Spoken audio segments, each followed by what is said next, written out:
Hi, good evening, everybody. We're just going to take a moment, get things started. But welcome to AAUW's webinar, Our Voice, Our Future, AAUW's Public Policy Principles and How to Take Action. As you may have heard, we are recording this session, and the session will be recorded with you and will be shared with you, and we're going to post this on our website. A couple of other housekeeping pieces. We're going to use the Q&A function. So if you have questions as we're going along, please put them in there and we will make sure to have questions, respond to some questions at the end.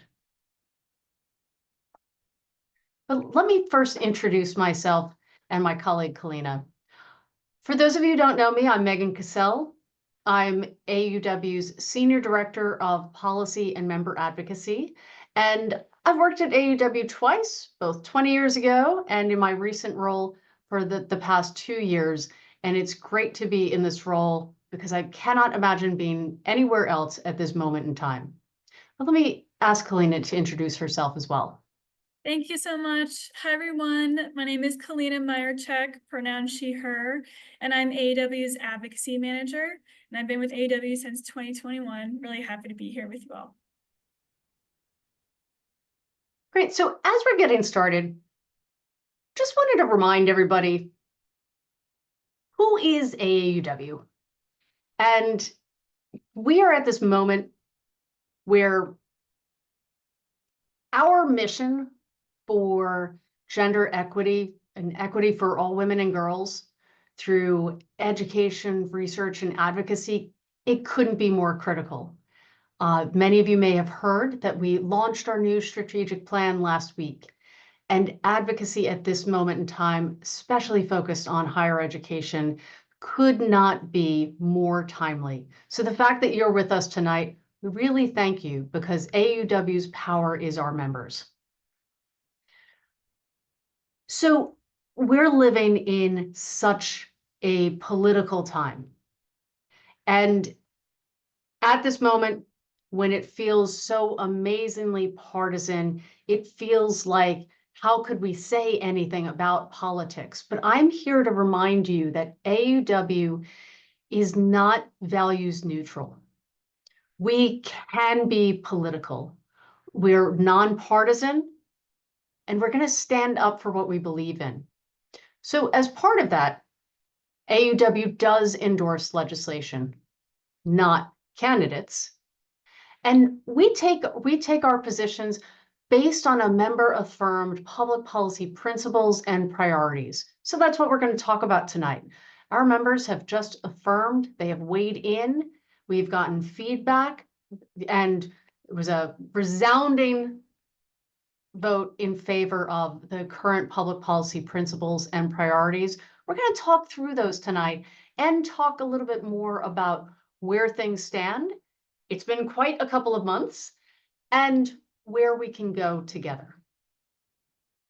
So let's start with just grounding ourselves in understanding where our policy principles are coming from. And it really comes from this opposition to all forms of discrimination. Sex-based discrimination, of course, but there's so much more to it. A woman is never one thing, and people are many identities. And we believe in opposing all forms of discrimination. By the way, I promise not to read the slides to you, because I know that you can follow along with us. But we wanted to put this here and really ground ourselves in the beginnings of a list of where our policies are stemming from, where our positions are stemming from. And as robust of a list this is probably not even comprehensive. But we are not just looking at one type of woman, but many women and many people who benefit from being able to access and achieve a higher education. So that's where we're starting. And that's where our strategic plan is grounded in, and where our public policy work is grounded through. So I'm going to turn it over to Kalina and talk a little bit more about our principles. Thanks, Megan. Yeah, so AAUW's public policy principles really underscore our mission to advance equity for women and girls through research, education, and advocacy. And one of the goals with this document this year was to make the language and the structure more accessible, both for you all to use your advocacy and for new folks coming in who are learning about what AAUW stands for. And so part of that is ensuring that we clearly affirm our policy principles, these core pillars that help advance our mission. That AAUW stands for education, economic security, and social justice and civil rights. And states and branches are doing a lot of great work across these areas, from lobby days to film screenings, legislative roundtables with elected officials, nonpartisan voter registration drives, branch field trips to local organizations, and trainings on how to make your voice heard in the state legislative process. And education has, of course, always been core to AAUW's mission. We advocate for equitable educational opportunity for girls, women, and every student, and not just access, but success that sets them up for careers that secure their futures. And when we say AAUW stands for education, we're talking about supporting equitable access to higher education and reducing barriers to women's post-secondary success. Investing in strong public education systems that provide equitable, high-quality K-12 education, and opposing the use of public funds for non-public schools. Ensuring all curriculum is historically accurate, free from censorship and biases. Closing the gender gap in science, technology, math, and engineering education. And strengthening civil rights statutes like Title IX, Title VI, and Section 504 that protect students in schools. And affirming these principles and being vocal about our support for diversity, equity, and inclusion in education is critically important right now. It's something that Megan will speak to a little bit more later. And AAUW believes that economic empowerment is essential to gender equity. We know through our years of advocacy and research on pay equity that the gender and racial pay gaps hold women back, hindering economic security throughout their careers into retirement. So we advocate policies and practices that address the multiple complex factors that reinforce those gaps. We also stand for access to supports like paid sick leave, medical leave, safe leave, and affordable childcare to mitigate the unequal burden on women for caregiving responsibilities. And again, in retirement, AAUW stands for strengthening Social Security, Medicare, and Medicaid, those safety nets that are really critical, especially for women who have faced a lifelong pay gap. And we advocate for reproductive freedom, ensuring affordable access to contraception and abortion care as key to women's economic security and people's ability to control their futures. And AAUW stands for vigorous enforcement of civil and constitutional rights for all. This includes the recognition and publication of the Equal Rights Amendment as the 28th Amendment to the US Constitution. And AAUW has a very long history of advocating for gender equality in the Constitution, and the fight for recognition of the ERA continues. In addition to nonpartisan voter education registration efforts, AAUW advocates for expanding voting rights to promote equitable political participation and ensure all Americans have the same access and right to vote. And key to women's economic security and participation in society is the freedom from harassment and violence in schools, workplaces, homes, and communities. So we advocate policies to end gender-based violence, including reauthorization of the Violence Against Women Act and policies that address the prevention of human trafficking. And as we look internationally in our engagement with the United Nations, we support equity for women and girls around the globe, including the United States' advancement towards the gender equity goals on education and the economy in the Beijing Declaration and Platform for Action. And so again, AAUW's public policy principles affirm our positions in supporting education, economic security, and social justice and civil rights. And this work looks different across states and branches as you all focus on the greatest needs in your communities. States and branches can also use AAUW's public policy priorities as a basis to take action. So I'll pass it back over to Megan to walk us through the priorities for action for 2025-27 and what that policy landscape looks like right now. Terrific. So before getting into the policy landscape, you've heard our public policy principles are rather vast. And this is because we have a really complex membership and members in very different communities around the country with, and your communities and your community members better than we do. And therefore, we have a lot of latitude for our members, our branches around the country to really engage in ways that are going to be meaningful. And then when we think about our public policy priorities at the federal level, we're thinking about that in the same way.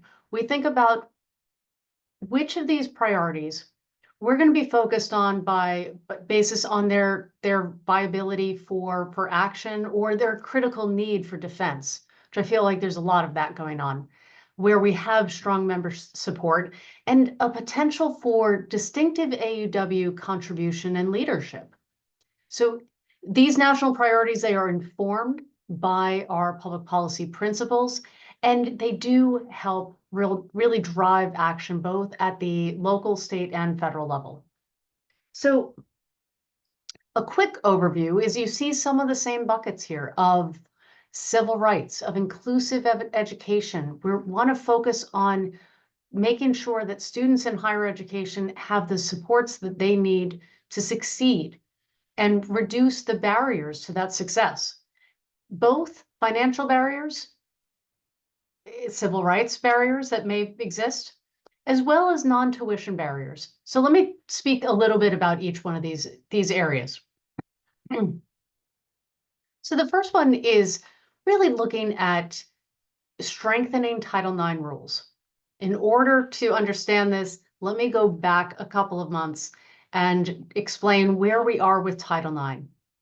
Last year, under the Biden administration, there were a set of robust Title IX rules that were issued last April and went into effect for about half of the country in August of last year. Unfortunately, lawsuits prevented these more robust Title IX rules from going into effect nationwide. These Title IX rules from 2024 strengthened protections for survivors of sexual assault or harassment. They ensured that there was no question that LGBTQ students and especially transgender students were included within Title IX protections.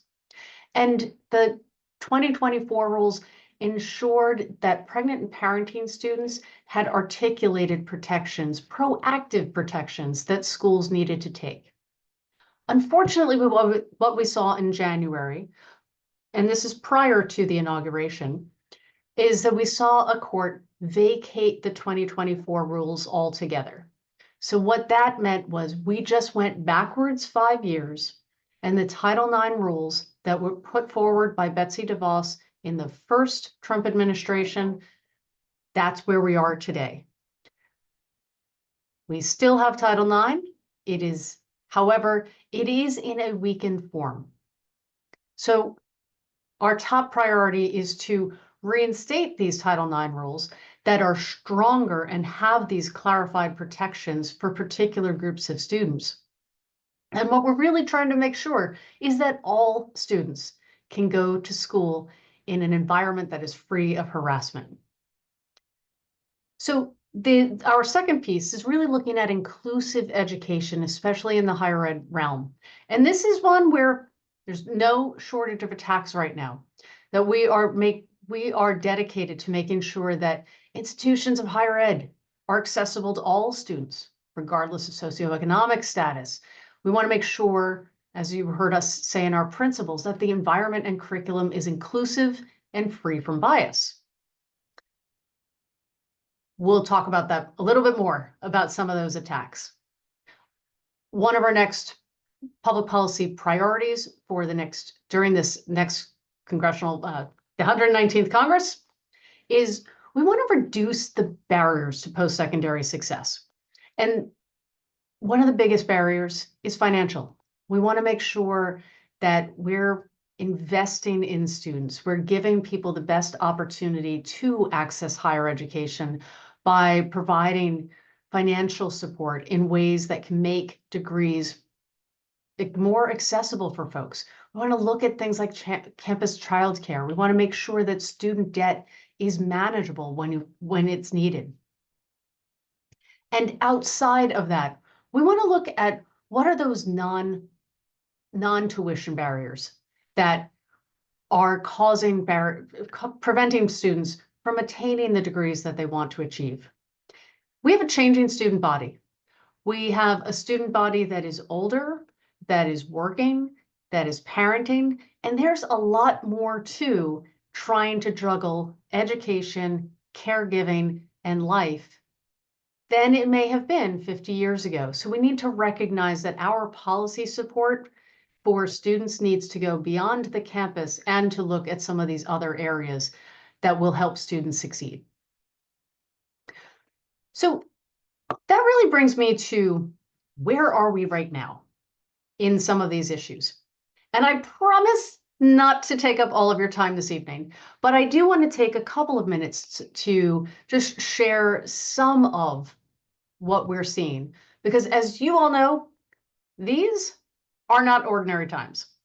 The political attacks on civil rights, education, and gender equity are growing bolder by the moment. But AAUW has met moments like this, and we're ready again. So I mentioned some of the legal issues with Title IX. Let me talk about, outside of the judiciary, some of the other challenges that we're seeing in these past few months.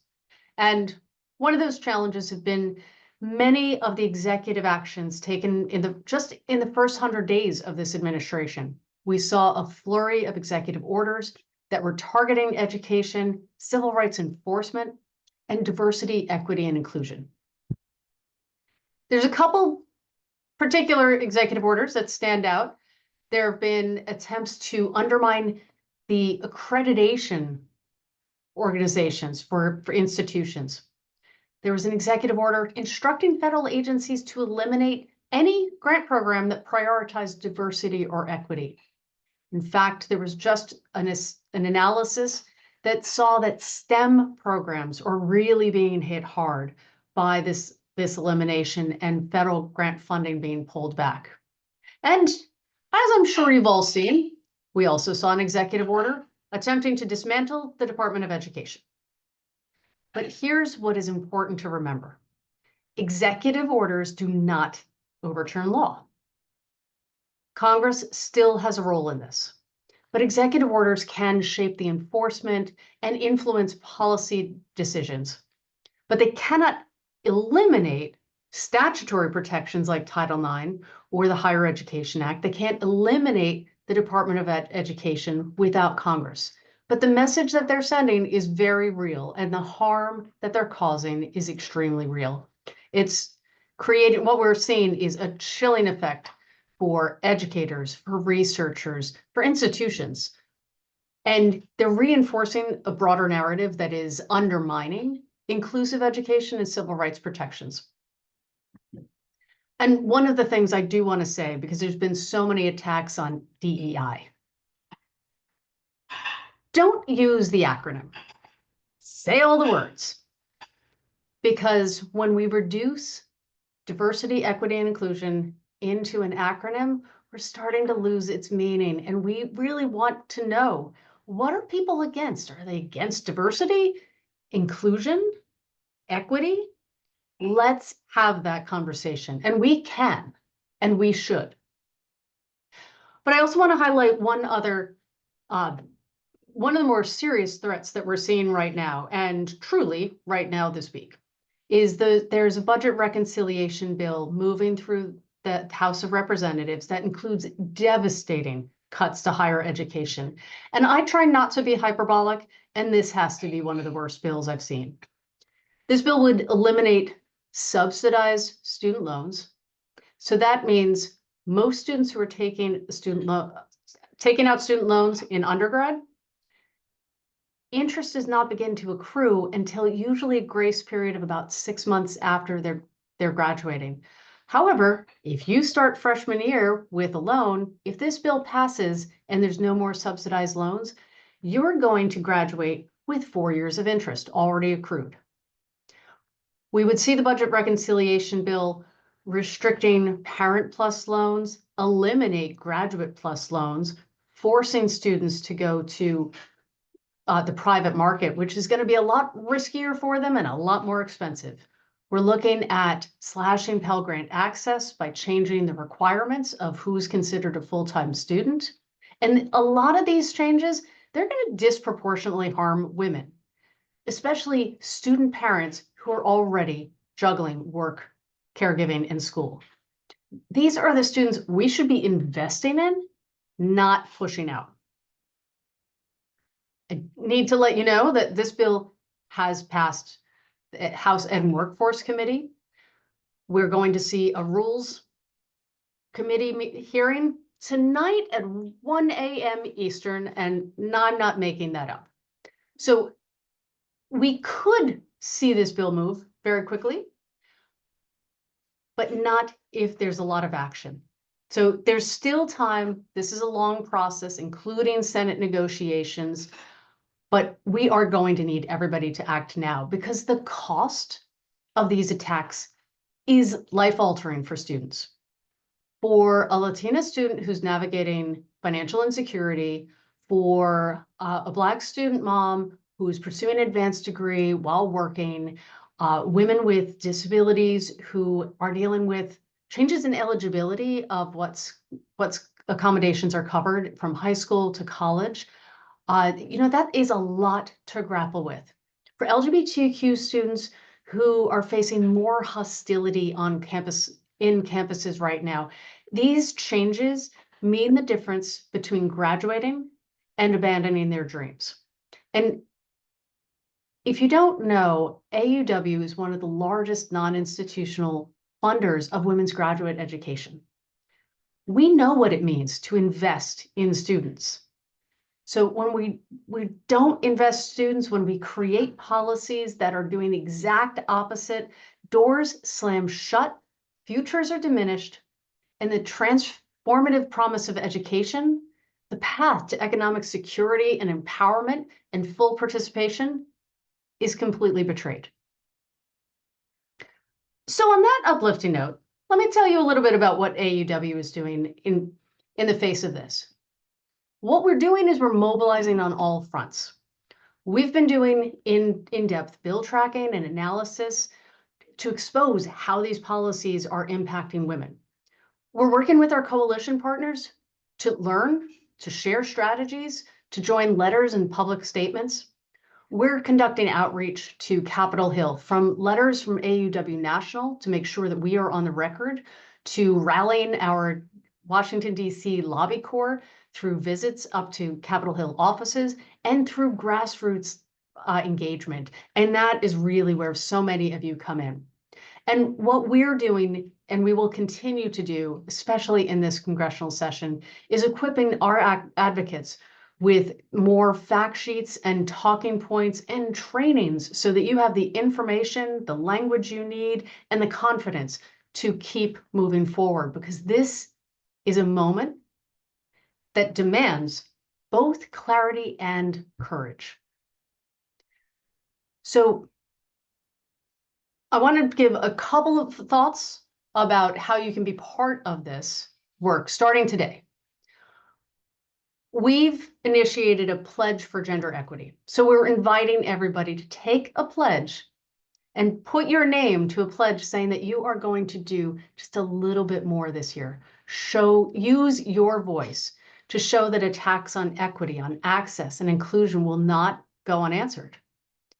And don't back down. We need to be good allies.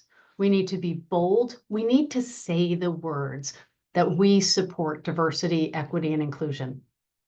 Some of the resources that we've put together have been a fact sheet about executive orders in the first 100 days. We've also put together a toolkit for expanding educational opportunity, because despite what I was just saying, which sounds like a lot of bad news, there is some good news. The courts have been pushing back. Congress has been slowing things down.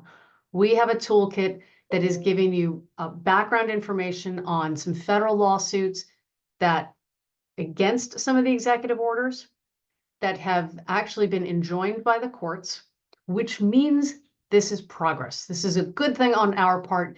And we're providing you with a template letter that you can share with your local school boards. This is something that you can do in your local communities. And finally, if you got our email inviting you to join us this evening, you'll be getting an email from us tomorrow asking you to send a letter and then pick up the phone and call your representatives about the budget reconciliation bill, because this bill is a disaster for students. And we need to oppose cuts to higher education that are only going to deepen gender and racial disparities.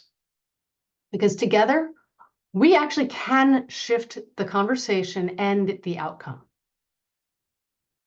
So we've been chatting a lot. I see that there are some questions, and I just want to remind everybody, please throw some questions that you have for Kalina and I into the chat, and we'll take a look. But let us give you a moment. We are, and I do want to reiterate, this session is being recorded, so we will be sharing the session and the resources. We'll both email that out to you, and we'll make it available on our website.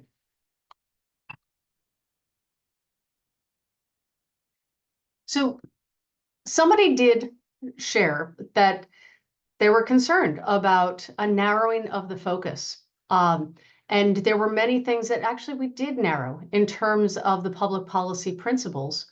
And quite frankly, right now is when we need to be focused as an organization. We cannot be everything. And we know that the threats to gender equity go far beyond education and some of the particular areas that we talked about. But I do want everybody on this call to know that changes in the public policy priorities have always been done with guidance from our public policy committee, our national committee, with input from our members. And we received a couple of hundred pieces of feedback to some of the changes, both positive and other areas that we did actually then took into account. But at the end of the day, we cannot be all things. We cannot at the national level tilt at every windmill, because we will not have the same impact. And we are an organization that started in 1881 with a focus on education. And that is, we're not turning a blind eye to everything else. The public policy principles are still very broad in a lot of ways, but we're meant to really help us try to be our most focused selves at a time where there's such great need. I think that there's some questions for where the strategic plan is and where some of our some of the toolkits that I mentioned. So we will make sure to drop those into the chat. And if you'll allow me to pause for just a moment. I do see one of the questions we're asked is, what are we doing about K-12? You're hearing me talking a lot about higher education, and there's a reason for it. At the federal level, AUW does have a small policy team, and our focus is definitely on higher education. We need to make sure that we're being focused in terms of our area of expertise. We have a huge aspect of our work as an organization is our fellowships and grants for women pursuing education in many forms, with a large focus on advanced degrees. But our public policy principles are very clear about where we stand on public education and public funding for public schools. And that we completely oppose diverting public funds in the form of vouchers to schools that may not follow the same civil rights protections, that just divert money from the public school system as a whole. But generally speaking, many of those fights are going to be better fought at the state level. So that's why we're distinguishing between public policy principles for all of us and the public policy priorities at the federal level. And that's where the distinction is between K-12 and higher ed.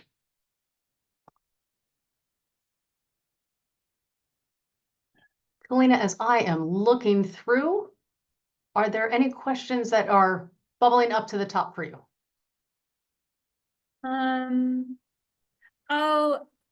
I'll rely on you to look through the chat since I'm sharing my screen. But if we want, I can walk us through some calls to action, and we can take some more questions closer to the end. Let me see, there's a couple more that I want to share. Absolutely.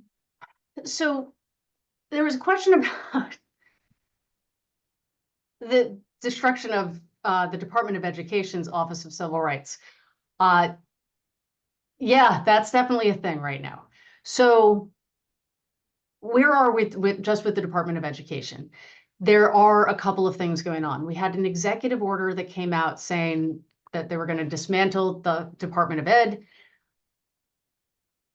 Annoyingly, and Linda McMahon came in, and her first missive was about her final mission for the Department of Education. And if I sound sarcastic, I really am, because you can't dismantle, you can't eliminate the Department of Education without a congressional vote. And that's not going to happen. However, hobbling the Department of Education is extremely possible.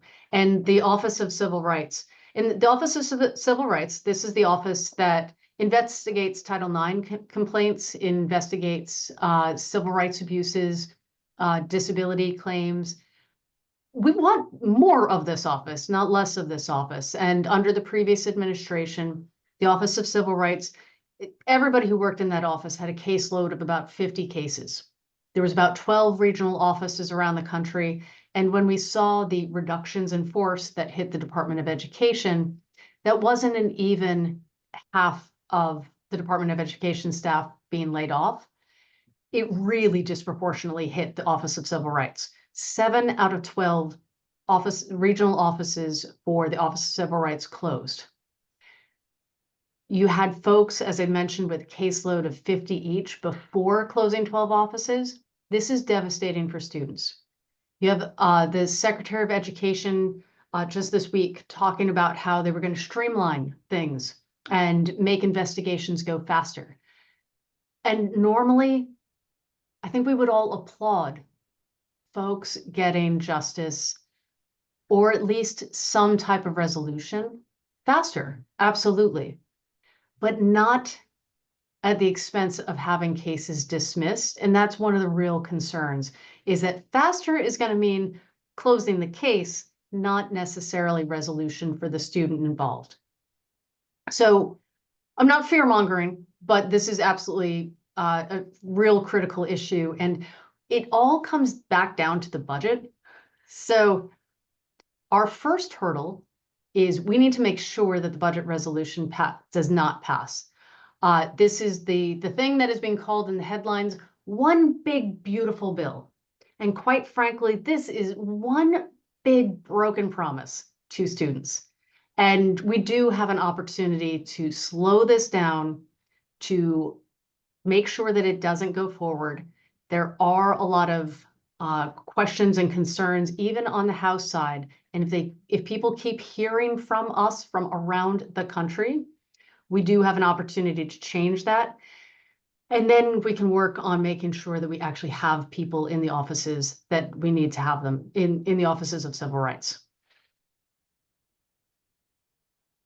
Somebody was asking about legislation most likely to succeed.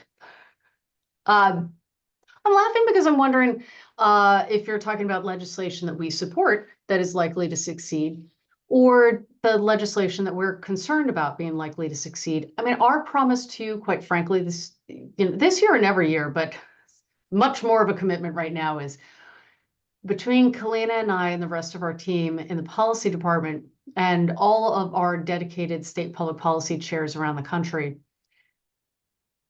we're committed to sharing more information. And I know that people are not looking for more emails, but we're looking for more ways to share the information, whether it's additional webinars, meetings, trainings, opportunities for more dialogue, sharing things in different formats, not only in email and social media, so that we can share with you what the status of key legislation is. But the thing right now, the key focus is this budget reconciliation bill, because that is really sucking the air out of everything. This week, this month, probably at least through July 4th. So there's been a question about equal pay, and equal pay continues to be something that we will work on. It hasn't disappeared from our priorities. It is one of these non-tuition supports that we were talking about, and perhaps I didn't give it justice, but I don't think I'm going to create any big surprise when I say one of the flagship bills that we have been extremely supportive of and continue to be is the Paycheck Fairness Act. That is going to face a very difficult road in this particular Congress. So that hasn't disappeared, but what we have done this year is actually provide an update to our Simple Truth research. We have provided state level data. We've provided all of our states, and we can share this out again to make it easier to find, but a toolkit that folks can use to raise visibility about the gender pay gap and how it's not just one gender pay gap. There's a racial and component to this. There's a pay gap based on education levels. And quite frankly, we know that getting a higher education is one of the best ways to significantly improve one's economic standing and one's economic empowerment. So that's why you see more of the focus in this particular Congress. They're not to the exclusion of equal pay, but more at the forefront because the threats are significant. And we're going to share a couple of these resources that I see that I've mentioned about a sample letter to school board members. We can definitely find that. We'll make that more available. We'll make sure that that's in the email after this presentation. So we'll make sure that we get that to you in the next day or so.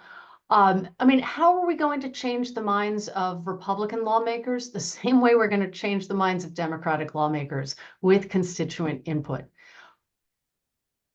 We're in an environment right now that when I live in Virginia. So if I walk into Senator Kane's office and say, "Hi, Senator Kane, I'm Megan. I work for AAUW," versus, "Hi, Senator Kane, I'm one of your constituents. I live in Alexandria, and here's the same thing."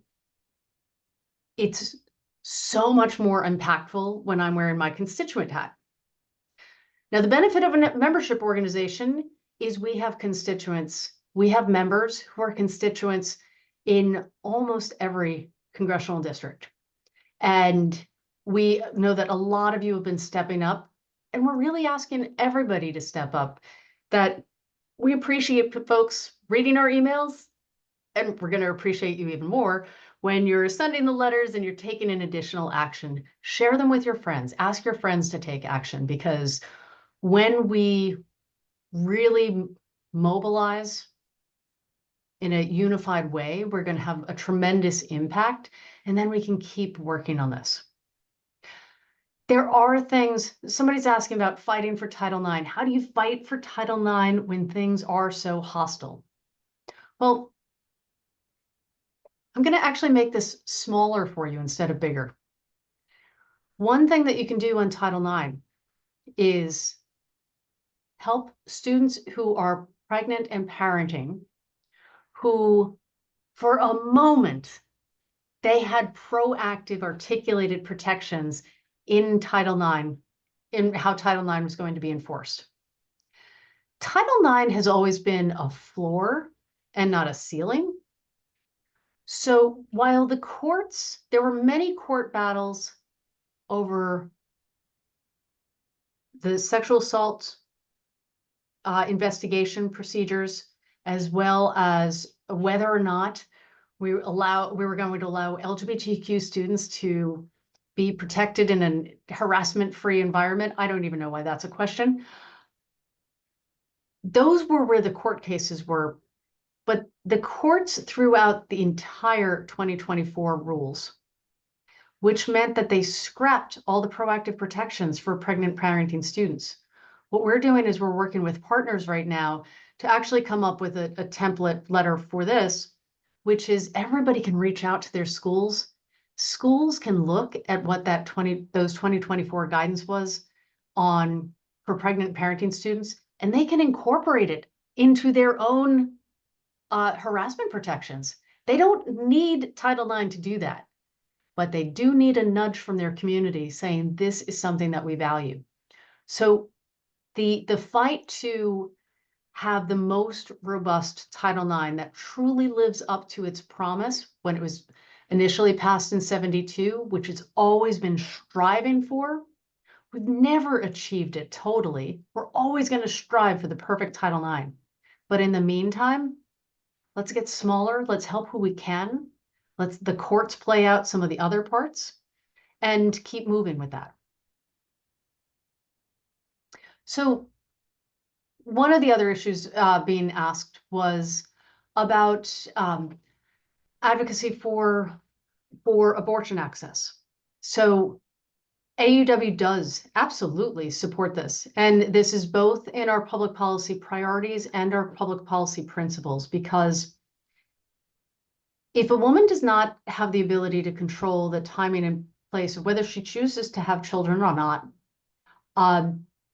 this is really going to hinder her ability to have economic security, to pursue education.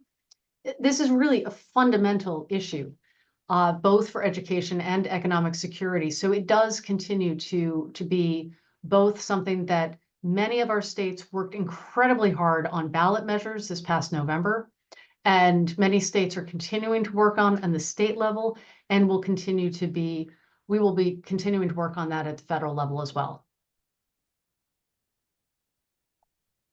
And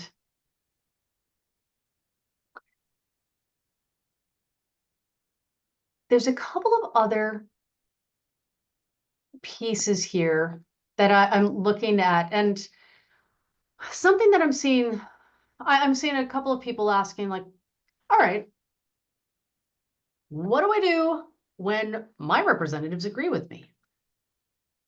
I've got to say, first, thank them. It sounds obvious, but they need to know that you've got their back. They have to know that their constituents are with them, because right now, taking a principled stance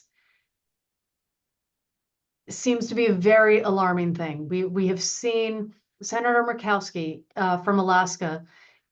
She boldly said publicly that there is fear for people standing up for what they believe in. And that's real, because we're also in an environment where, unfortunately, political violence is real, and retaliation from parties is also, in terms of just the electoral process, is also real. So the first thing that we need to do with our friends who are with us, we need to thank them. And we need them to not just be on the right side, we need them to be champions. So it is not enough to just co-sponsor the bill. We're asking folks, everybody, to step up, both our members and our representatives. They need to step up. They need to be part of the caucuses. They need to encourage their leadership to do more, to fight harder, to make sure that we're not backtracking. And the same is true, honestly, for the folks who feel like you're speaking to brick walls. Somebody once shared with me that in the Marines, drill sergeants practice by shouting at trees. Sometimes We have to flex that muscle. We have to shout at the trees, and we need to let the folks know, even if on the surface that they do not agree with us, we don't know what's going on behind the scenes. And when we're showing our members of Congress that their constituents do not agree with what's going on, or when we do, we have to applaud, we have to cajole, but the thing that we cannot do is stay quiet. And we cannot expect somebody else to do this for us. AUW does not have a host of K Street lobbyists. And even if we did, it's not going to have the same impact as members and advocates from around the country really stepping up and using their voice. And it takes time and persistence. But we have that. We have the persistence to do this. I'm seeing a question about the ERA and what remains to have the ERA recognized as the 28th Amendment. You're not going to like my answer. We need time because it's highly unlikely that this is going to, we're in a very strange situation where, for folks who aren't aware of the details, the Equal Rights Amendment, and has been our position for years. If you look at the US Constitution and what is articulated in the US Constitution as the process for to get an amendment to the Constitution ratified, the ERA has jumped through all the hoops. However, there have been new hoops. And some of those hoops actually started with the first time the Trump administration was in office, and there was a legal opinion essentially saying that the ERA had not gone through all the hoops.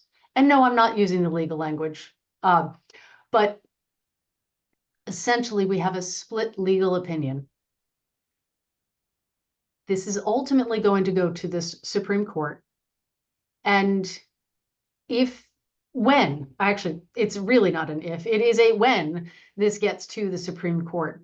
One of the things that is going to help the legal case for recognition of the ERA as the 28th Amendment will be some advanced congressional action. It's not required, it's not necessary, but it is actually strategically it will be a very strong thing for the case that ultimately goes to the Supreme Court. So there are congressional resolutions, both in the House and the Senate, that were introduced this spring. And we're just going to have to keep doing the education work. I do not have any hope that that we're going to see these resolutions pass in the 119th Congress. So that doesn't mean there's not work to be done. There's a lot of work that needs to be done. There's too many people who don't know that gender is not in the Constitution, and there's too many members of Congress who still need to understand why this is necessary. So what we need to do is we need to keep educating. We need to recognize that could be a challenging makeup of the Supreme Court to have the ERA go in front of at this moment in time. And while it's not satisfying, it's where we are. A lot more work and education to be done. There is also a question about what about public demonstrations? And I'm glad, Marion, I'm glad you asked this, because it depends. How's that for a clear answer? When you are representing AUW, if your branch or your AUW affiliate in your state wants to be out together and really show what we stand for, got to make sure it's a nonpartisan event. So if the Democratic Party is having a party, that's not the time to wear your AUW t-shirt. That is the time to show up as an individual constituent. But there certainly have been many public demonstrations that are issues focused. They're not that they have a clear rationale, that it's understandable who they're trying to get the attention of and what we're asking. And when those things are being done, those are the considerations you should ask yourself. And there's no reason not to be showing up. We should show up. We should show our support. And just when you're wearing your AUW hat, just be mindful of when something is going to have an impact and not going to be not going to be partisan.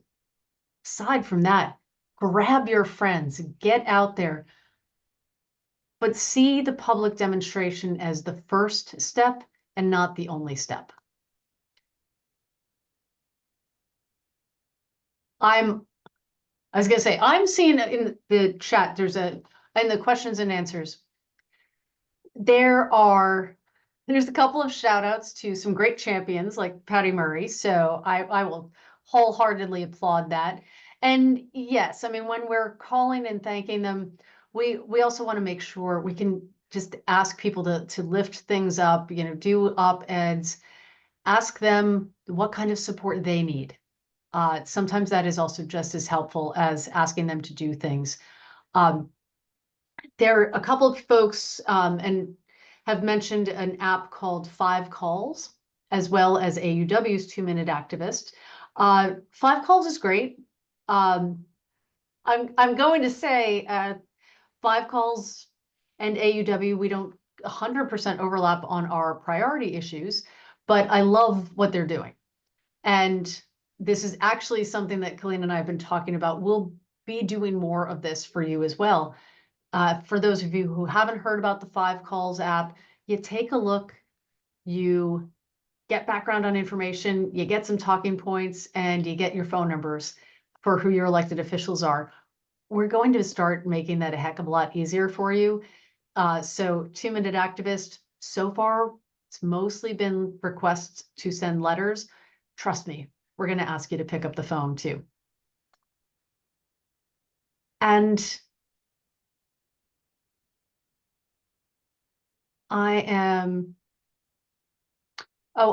there is one question. I apologize because I'm reading these live. So when I'm pausing, it's because I'm reading. I mentioned public demonstration is the first step. If the only thing that somebody does is show up in the town square and shout, you will have an effect, but it will be limited. So the next step is pick up the phone, write a letter to the editor, send a letter to your elected official. We've got a congressional recess coming up next week. Contact your representative's office and ask them for a meeting. It's really hard when they're actually in front of you for them to have this conversation, and we'll help. We've got talking points and we're sharing information out. But my concern is that for everybody who shows up and doesn't do anything else, we can do more. And I will, something I want to address and then kind of close out, and we'll respond to questions we'll consolidate some of these questions, make sure to share back anything we haven't gotten to. Somebody did ask though, that why am I saying, why is Kalina saying, like, yes, say diversity, equity, inclusion. And somebody said, well, why do we have an equity and inclusion committee? I just want to go on record and let everybody know that AUW at the national level, we never had a DEI committee. We always had an equity and inclusion committee. There were reasons for that, valuable reasons, because we didn't want to just talk about diversity. We wanted to talk about equity and inclusion, all the components of this. And the committee name has been that for years. So this year, it feels really striking to people to see, oh my gosh, where'd the D go? It was never there. It did not get dropped. It is part of the core of the committee and a lot of what we're doing. So, as I said, there are definitely many more questions, which I am very appreciative of. You are helping Kalina and I and the rest of our team to think through this, figure out how we can share more information with you. So we're going to take these. I know we're not going to get to them all, but Colleen, if we want to talk a little bit more about some calls to action that we can all take. All right. So as Megan was really alluding to here, the public policy priorities and principles is not just a document. It's not just a page on our website, right? It's really a call to action. So join us in taking that pledge to take action for gender equity, and join our movement that's rooted in that shared purpose and community. And our states and branches and members and advocates can really feel empowered to use these priorities as a basis to take action in their communities. And the language here is really yours. So get creative and pull what you need from them, like for your advocacy letters, statements, social media, letters to the editor, signs at a public demonstration, or in conversation when you're sharing what AAUW really stands for. And second, we encourage everyone to learn beyond the headlines, right? We'll be effective when we go deeper and lift up the real impact on women, girls, and marginalized communities. So staying informed with accurate information is especially critical right now when we see so much misinformation and misleading rhetoric, like the title of a bill or executive order that claims to be protecting women. And have these conversations about defending equity with members of your community who hold different opinions. And our Inclusion Equity Committee did recently hold a webinar on how to have constructive conversations and the benefits for us and our communities in working through those differences. And branch members, you can talk to your program chair about holding an event that goes deeper on a key issue that's impacting your community. And again, Megan mentioned a lot of branch resources that we'll share that can help you do that. AAUW is also offering some more opportunities this month to deepen your knowledge. So you can join us again tomorrow on May 21st at 2 p.m. to hear from AAUW alumni on building coalitions, solidarity, and leadership in academia to face these escalating challenges to higher education.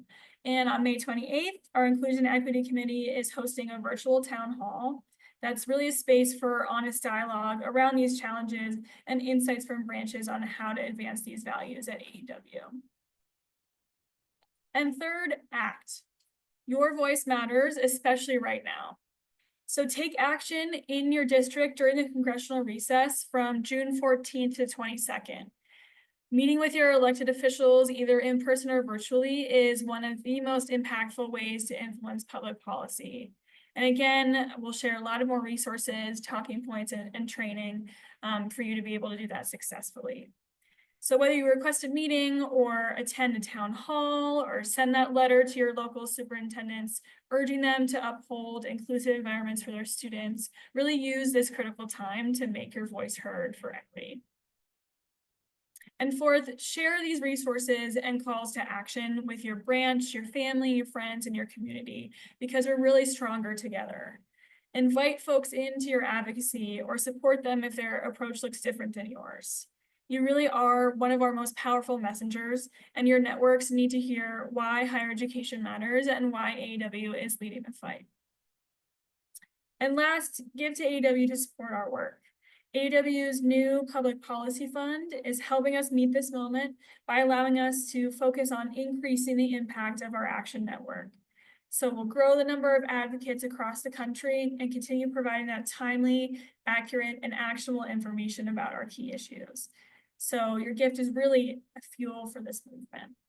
I want to thank you so much again for being here, and I'll pass over to Megan to close this out. Well, I just want to add my additional thanks that, as Kalina mentioned, as a membership organization, you're the heart of the organization. We have the honor of working alongside of you on all of this. So thank you for your faith and confidence in us. And thank you for being our partners in this work, because we cannot do this without you. And as we mentioned, we threw a lot of links in there, but we're going to put them all into an email. We're going to share back answers to questions that we may not have gotten to. So, and I also want to let you know, if you do have a question for us, please email us at advocacy@aauw.org. Kalina and I and our team all have access to this, so give us just a couple of days. We'll get back to you, but we do read all of the emails that come in. So if you don't need to remember both of our email addresses, but you can get a hold of us at advocacy. But thank you so much for being here tonight. Thank you for all of your support, because this is such a critical time for all of us, and we appreciate you. On that, good night.